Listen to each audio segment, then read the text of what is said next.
4 to 6 history की class है। अब अदिति तुम्हारा नाम उसमें ऐड हो गया ना? Yes sir.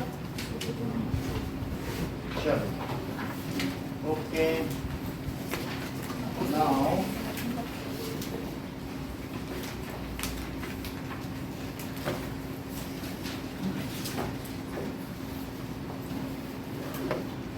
अब देखिए इसमें क्या दिखाया जा रहा है एक्टिविटी 13.8 में।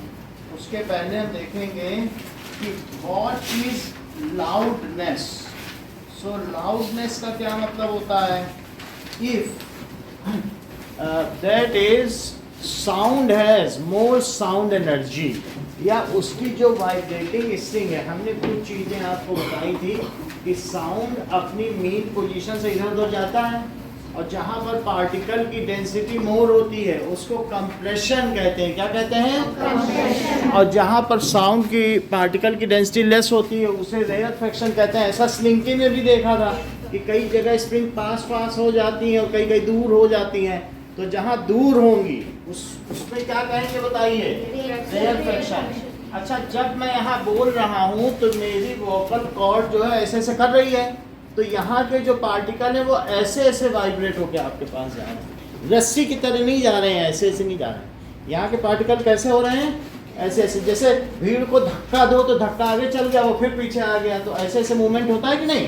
तो now it is a kind of, जो साउंड होता है उसमें दो तरीके के वेव्स होते हैं, एक लॉन्जिट्यूडनल वेव और एक होता है ट्रांसवर्सल वेव। तो अब इसको समझो क्या है। अगर पार्टिकल ऑसिलेट्स, तो ये हर एक पार्टिकल, ये ट्यूनिंग फॉर्क है, तो ट्यूनिंग फॉर्क से जो भी यहाँ से ऐसे वाइब्रेशन है, तो ये बार बार क्या करे बताइए?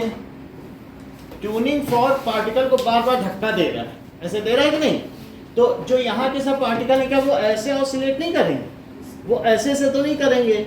सो और ये जो पार्टिकल है तो ये क्या कर रहे हैं बताइए? कहीं कहीं रेयरफेक्शन है। क्या है बताइए?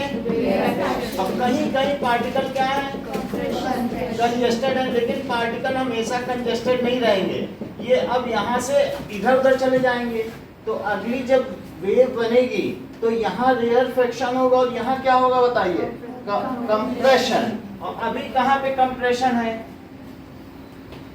कंप्रेशन। और अभी ये है रेयरफेक्शन। कुछ भी होगा, जैसे मान लो ये रिप्रो, ये श्रेय का तरीका है लिखने का, रिप्रो।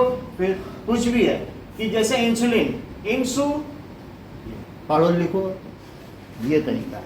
ये इस तरीके से फर्स्ट आई क्लास। सर जो ये पार्टिकल जहाँ पे बहुत सारी कंप्रेस्ड है वो कंप्रेशन होना चाहिए ना? जहाँ कंप्रेशन, हाँ, इसको क्या लिखे बताएं? कंप्रेशन। और जहाँ पार्टिकल की डेंसिटी कम है वो क्या है बताइए? रेयरफेक्शन। अच्छा बताया। अब इसके बाद फिर यहाँ क्या होगा? ऐसे ही आगे चलती चली जाएगी। लेकिन जब तक अब अगर इसने फिर से यहाँ पर इसको धक्का दिया तो क्या यहाँ कंप्रेशन नहीं हो जाएगा? तो इस तरीके से साउंड की डायरेक्शन ऑफ प्रोपेगेशन क्या है? जिस डायरेक्शन में साउंड मूव कर रहा है उसको क्या कहते हैं? Direction of propagation. और ये जो पार्टिकल्स हैं ये अपनी मीन पोजीशन से इधर उधर ऑसिलेट कर रहे हैं। तो इस तरीके से अगर ये बहुत ज़्यादा ऑसिलेट कर रहे हैं तो उसको कहा जाएगा लाउड साउंड है। अगर मान लो मेम्ब्रेन बहुत ज़्यादा कर रही है तो उनको भी तो करना पड़ेगा कि नहीं? तो इस साउंड को हम कैसे दिखाते हैं? क्योंकि ये किसी के लिए बहुत मुश्किल है इस तरीके का बना पाना। तो जहाँ पर कंप्रेशन है वहाँ साउंड को हम क्या करते हैं बताइए? रेयरफेक्शन में हम इसमें दिखाते हैं कि देखिए ऐसे क्रस्ट एंड ट्रफ ऐसे दिखा रहे हैं। यहाँ पर क्रस्ट है, यहाँ पर आप देखो तो क्या सबसे ज़्यादा कंप्रेशन नहीं है पार्टिकल का? तो उसे क्या लिखेंगे बताइए? क्रस्ट। और जहाँ रेयरफेक्शन है वहाँ क्या दिखाते हैं? Trough. So sound is represented like wave. Wave तो वो होती है जो अपनी मीन पोजीशन से ऐसे ऐसे चले, उसको क्या कहते हैं? कभी भी तुमने वाटर में कंकड़ी डाली है तो पानी ऐसे ऐसे नहीं चलता है, अपनी जहाँ पे कंकड़ डालोगे ऐसे चलेगा, तो क्या उसे वाटर वेव बोलते हो कि नहीं? यहाँ कहीं पर भी if we produce disturbance, then that disturbance moves in a certain direction. Arpit ने उस दिन रस्सी पकड़ी थी और मैंने एक तरफ डिस्टरबेंस प्रोड्यूस किया, तो क्या वो डिस्टरबेंस एनर्जी के माध्यम से अर्पित तक नहीं पहुंच गया था? या स्लिंकी में तो कहीं भी अगर कोई डिस्टरबेंस किया जाएगा तो वो मीडियम में आगे बढ़ेगा. So the direction in which disturbance या sound energy moves is called direction of propagation. Repeat करो बेटा. द डायरेक्शन, बैठ के बोलो. इन विच, हाँ बोलो पलक.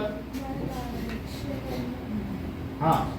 So the direction in which rarefaction and compression take place, this is called direction of Riya. propagation.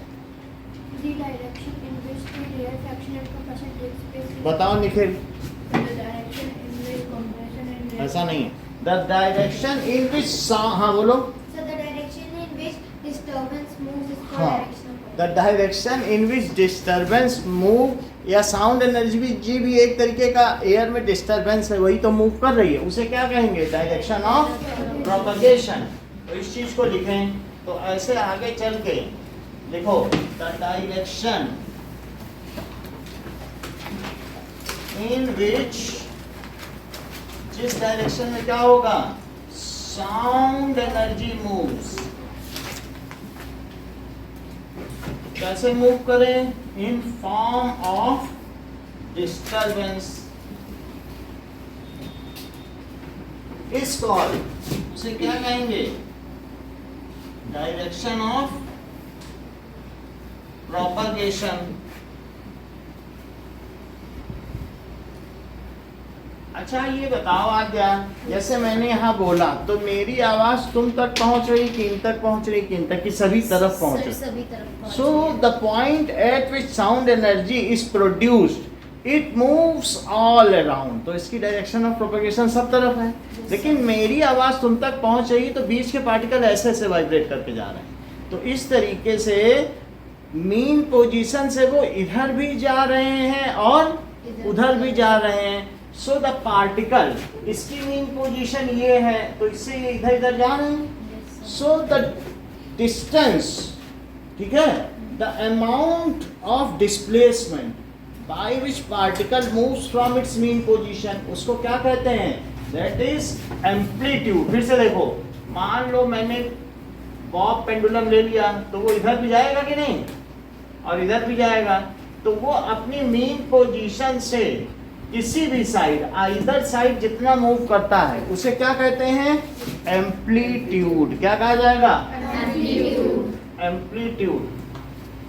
कोई भी दोलन करता अपनी मध्यमान स्थिति से किसी भी दूर, किसी भी और अधिकतम दूरी तक जाता है, उसे उस दोलनकर्ता का आयाम कहते हैं. That is called amplitude. So the vibrating object, जैसे मैंने इस स्केल को किया तो अब तुम्हें दो चीजें बतानी है रिया, कि एक ये स्थिति है और एक ये टूटी गया. तो अगर मान लो अगर मैं ज्यादा करूं तो क्या होगा?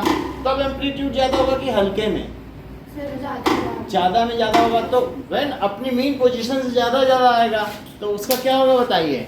Amplitude will be more. तो पहले हम एम्पलीट्यूड की डेफिनेशन लिखें. एम्पलीट्यूड क्या है? The vibrating object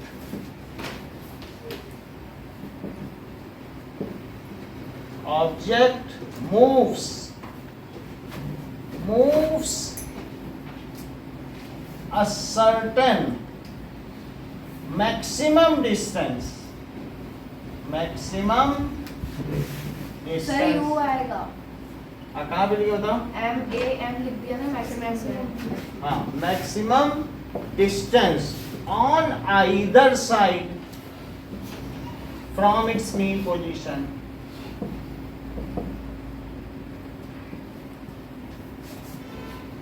is called amplitude.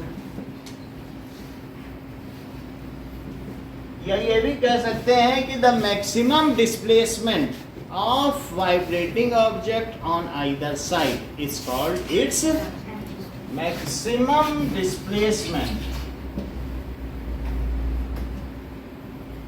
Maximum displacement of जो ऑसिलेट कर रहा है या वाइब्रेट कर रहा है, ऑसिलेटर।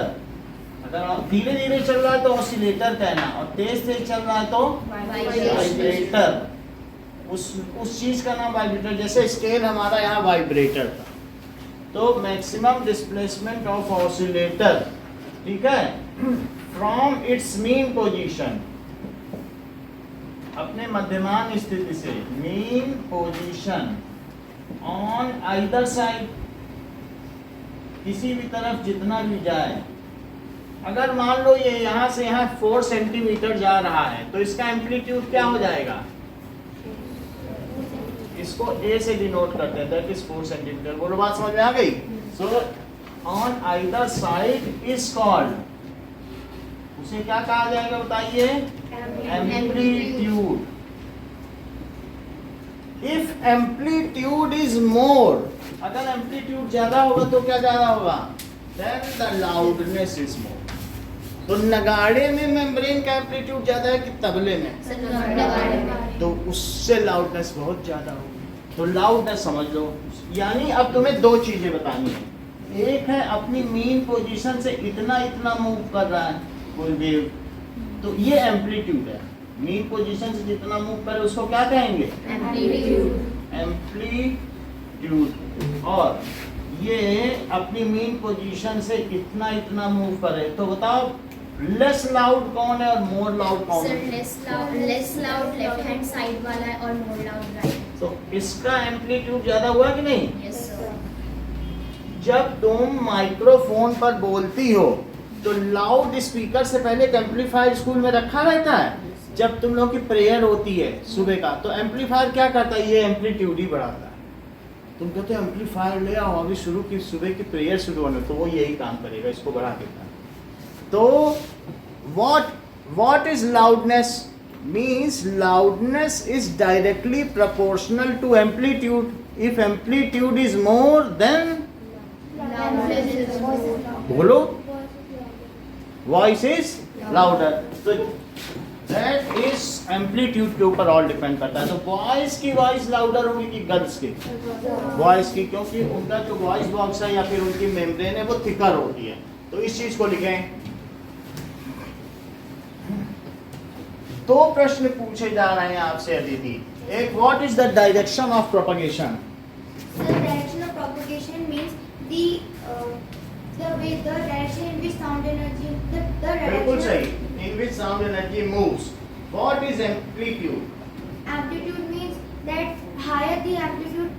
वो तो लाउडनेस के बारे में बता रही है। Amplitude the maximum displacement of oscillation हाँ, on either side. on either side. What is loudness? Loudness is the amplification has more loudness. ठीक है, यानी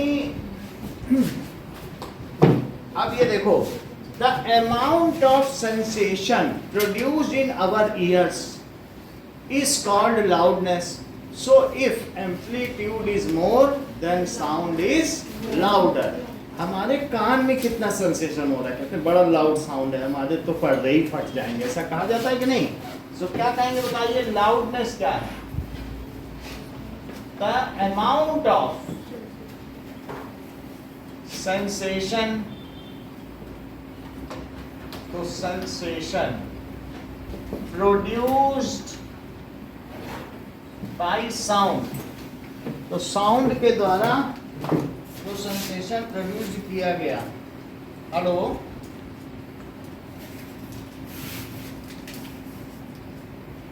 now amount of sensation produced by, ठीक है, sound in our ears, in our ears, हमारे कान में जितना सेंसेशन प्रोड्यूस हो, is called loudness of sound, उसे लाउडनेस कहते हैं। If sound has more energy then sound is called louder. अगर साउंड की एनर्जी ज्यादा होगी तो क्या होगा? वो ज्यादा। If sound has more energy, then it is louder. Sound is louder. Sound is loudness is directly proportional to. बोलो सृष्टि. तुम ध्यान से सुनिए. So loudness is directly proportional. इसका क्या मतलब है Riya? Loudness is directly proportional to amplitude. इसका मीनिंग बताइए. हाँ, लाउडनेस जो है वो एम्पलीट्यूड पे डिपेंड करता है. मतलब अगर एम्पलीट्यूड बढ़ेगा तो साउंड का लाउडनेस बढ़ेगा. क्या बढ़ेगा? ये मोर लाउडर और ये फेंट साउंड, ये लाउड साउंड. ये कैसा साउंड होगा? फेंट साउंड. फेंट साउंड. और ये लाउड साउंड. ठीक है. अब जरा देखें.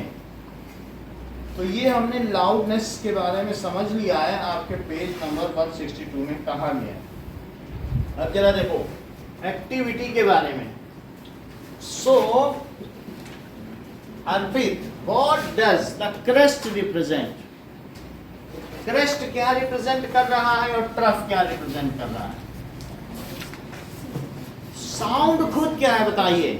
Sound is a kind of wave which requires a medium to travel. Sound एक क्या है बताइए? जैसे वाटर वेव को चलने के लिए पानी की जरूरत होती है और रोप वेव को चलने के लिए रस्सी की जरूरत होती है और स्लिंकी वेव को चलने के लिए सिंकली की जरूरत होती है कि नहीं?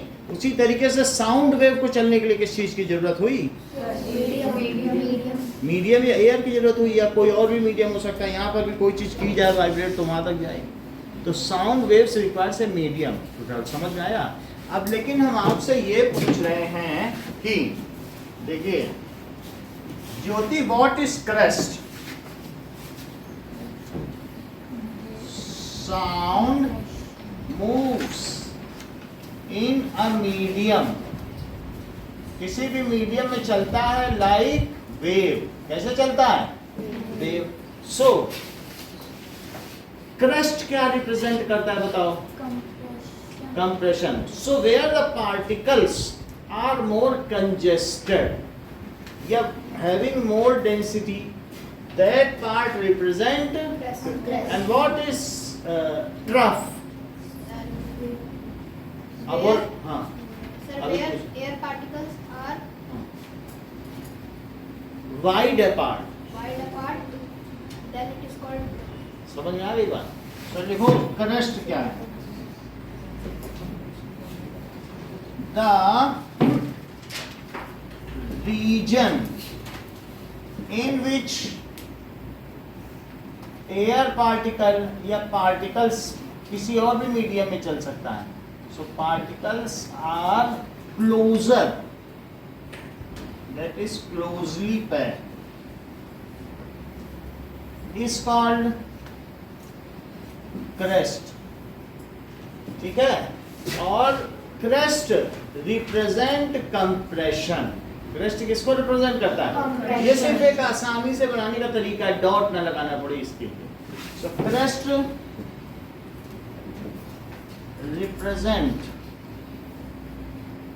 कंप्रेशन. ज्योति, अब आप मुझे ट्रफ बताओ. अभी देवव्रत ने बताया है.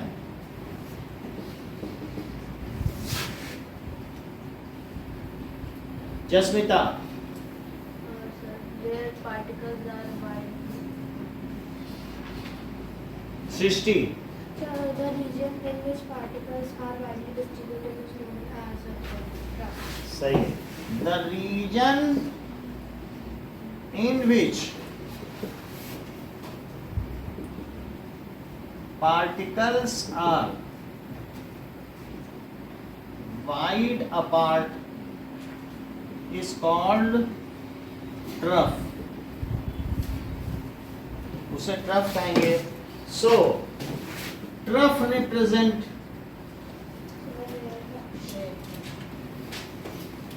रेयरफेक्शन। हाँ, शॉर्ट लाउडनेस के बारे में जो लिखा है बताओ। So the amount of sensation which is produced ears is called sound. So loudness is directly appropriate to sound. और loudness is directly Appropriate to sound. हाँ, you see. Sir, the amount of sensation produced by sound in our ear is called if its energy is more, then it is called loudness. It directly depends on the propagation, and if the propagation of amplitude. चीजें clear नहीं है, दीदी बोलो। So loudness means the amount of sensation that we hear in our ears. The larger the form of energy, the louder we hear, and the loudness is directly proportional to amplitude. The amount of sensation produced by sound in our ears is called loudness of sound. Sentence पूरे बोलो। If sound has more energy, then sound is louder. आप एक बार बोलो। हाँ। The amount of sensation that is produced in our ears,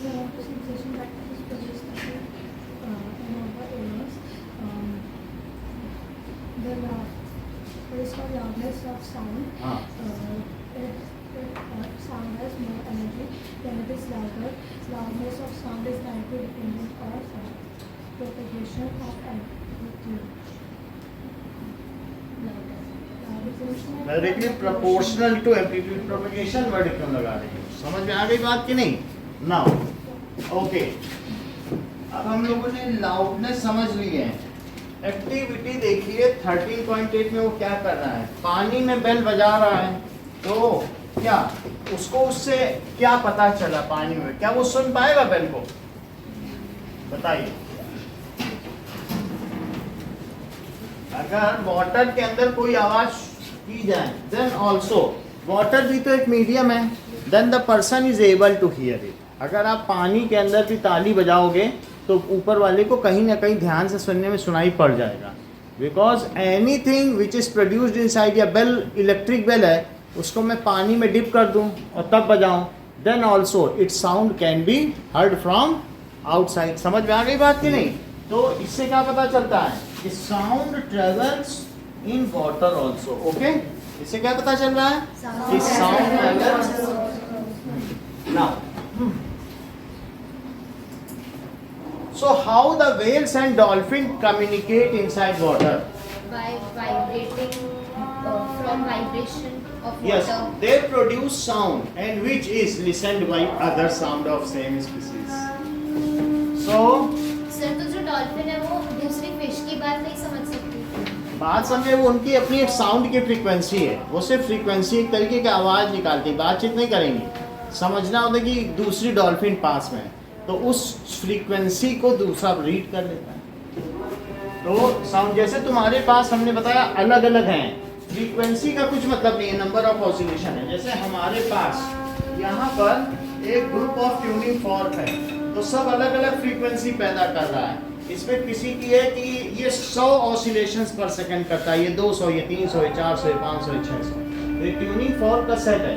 तो अब जो भी साउंड प्रोड्यूस करता है, हाथी जो है वो 100 ऑसिलेशंस पर सेकंड पैदा करता है, उसको कहते हैं इंफ्रासोनिक साउंड, और सारे हाथी उसको सुन लेते हैं, बाकी किसी को सुनाई भी नहीं पड़ता है। 20 ही बहुत कम होता है, 20 में कम सुनाई पड़ता है, लेकिन वो उनका जो इंफ्रासोनिक साउंड है पूरे जंगल के हाथी सुन के दौड़ पड़ते हैं। तो उसी तरीके से जो डॉल्फिन है वो भी इंफ्रासोनिक साउंड है। इंफ्रा का मतलब बहुत कम ऑसिलेशन है, 20 से भी कम, 5 ऑसिलेशन। समझ में आ गई बात? तो sound needs a medium to travel. It can travel in air, water and solid metals. Needs a medium to travel. It can travel in air, water and metals. Metal vibrate कर सकते हैं ना, जैसे नॉन मेटल कोयला वोयला तो नहीं vibrate करेगा, dolphin and whale produce sound underwater which is heard by other dolphins and whales. Dolphin and whale produce sound underwater which is heard by other dolphins and whale. तो इस तरीके से पानी के अंदर भी साउंड प्रोड्यूस हो सकता है. Sound travelling through metre scale, तो साउंड मीटर स्केल के थ्रू भी ट्रेवल कर सकता है. मान लीजिए हमारे पास तो लकड़ी का है, लेकिन फिर भी अगर लोहे का मीटर स्केल हो तो यहाँ पर अगर मैं एक डंडी से ऐसे मारूं तो फिर आप यहाँ कान लगाओ तो आपको कान में लगेगा नहीं कि साउंड आ रहा है. एक लकड़ी की मेटल की फंटी लो और कोई यहाँ ऐसे मारे तो दूसरी तरफ तुम कान लगाओगे तो तुम्हारे कान में वाइब्रेशन होगा कि नहीं. आपको मालूम है ऐसे एक स्टील का भी मीटर स्केल आता है लंबा, तो उसमें ऐसा करना है आपको. ठीक है. अब वुड में तो ऐसे वाइब्रेशन नहीं होते हैं या बहुत कम होते हैं. चलिए, तो ऐसा आपकी बुक में दिखाया गया है. ऐसे ही इवन डेस्क में भी कह रहा है कि डेस्क भी लकड़ी की है, लेकिन कोई यहाँ ऐसे मारेगा या उससे ट्यूनिंग फोर्स है तो दूसरी तरफ तुम अगर कान लगाओगे तो तुम्हें क्या होगा बताओ. That it is heard. जैसे मैं यहाँ करूँ और तुम अपना हेड डाउन करो वहाँ, तो आ रहा है. तो इस तरीके से sound needs a medium to travel. और इतना ही नहीं है, साउंड लॉस जैसे लाइट का लॉ है उसी तरीके से इसको भी फॉलो करता है. जैसे मान लीजिए कि जितने एंगल पर साउंड प्रोड्यूस किया जाए, तो अगर मैंने 40 डिग्री पे रखा है तो दूसरी तरफ तुम्हारा साथी अगर यहाँ कान लगा ले और तुम एक तरफ से बोलो हेलो हेलो, तो इस पीस से टकरा कर उसके कान में पूरी आवाज़ जाएगी.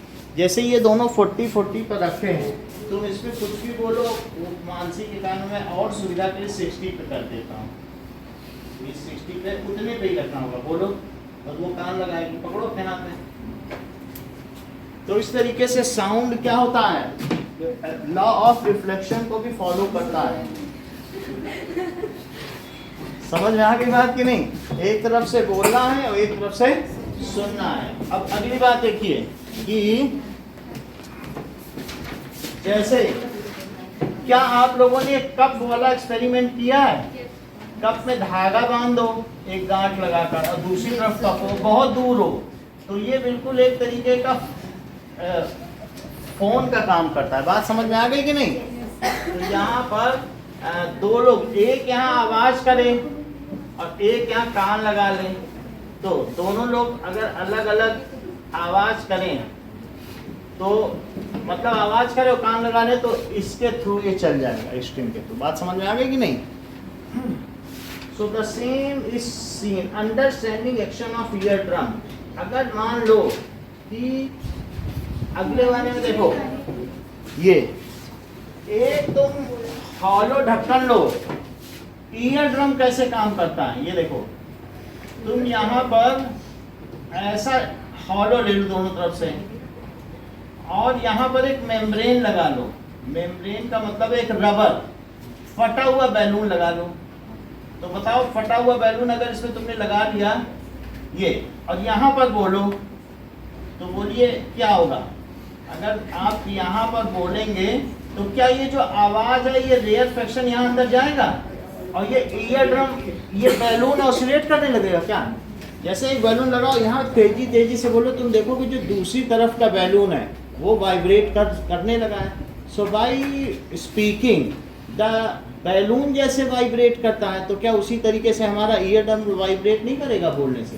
तो ये चीज़ यहाँ दिखाई गई है कि ऐसा एक्सपेरिमेंट आप लोग कर सकते हो.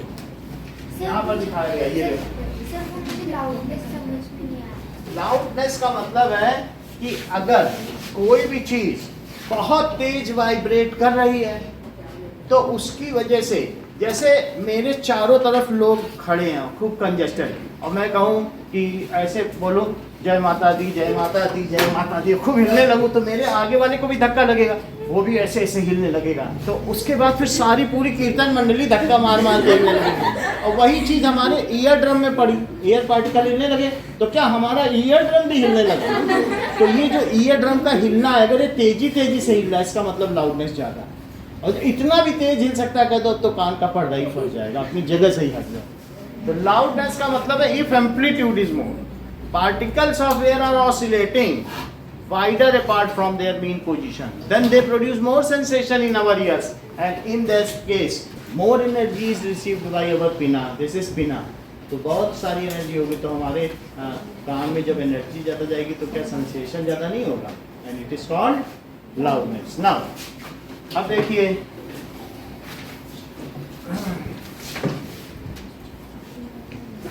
Draw the diagram of crust and trough, ये बनाना है।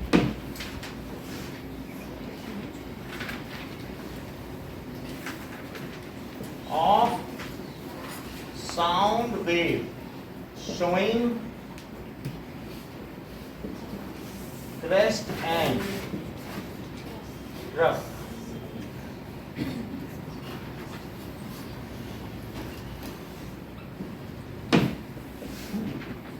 In a simple bob pendulum, show amplitude and also show it. देख लो, बताओ ये एम्पलीट्यूड है कि ये एम्पलीट्यूड है, दोनों ही, इसको एक आ जाएगा। एंड शो, इसको शो करना है इट इन साउंड वेव। जो तुम ऊपर साउंड वेव बनाओगे उसी में एम्पलीट्यूड भी शो कर देना, ये एम्पलीट्यूड है, ठीक है। अब तीसरी चीज, डिफाइन लाउडनेस।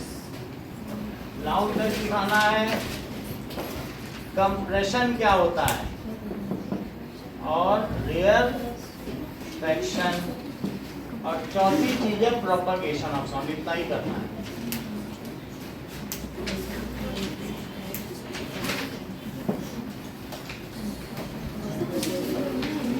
चलो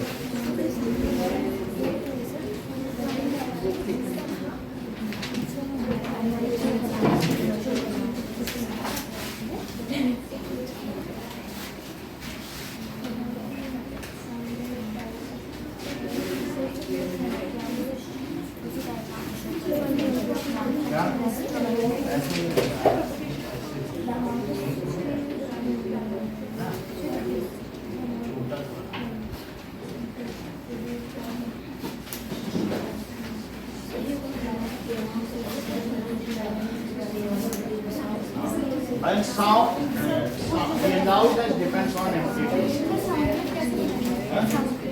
यही है साउंड। साउंड वेव यही है, देख लो मानसी, साउंड वेव क्या बनी हुई है,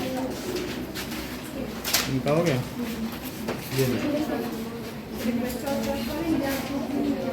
compression is where the particles are congested, closer, closely packed of either part. Crest drafting is called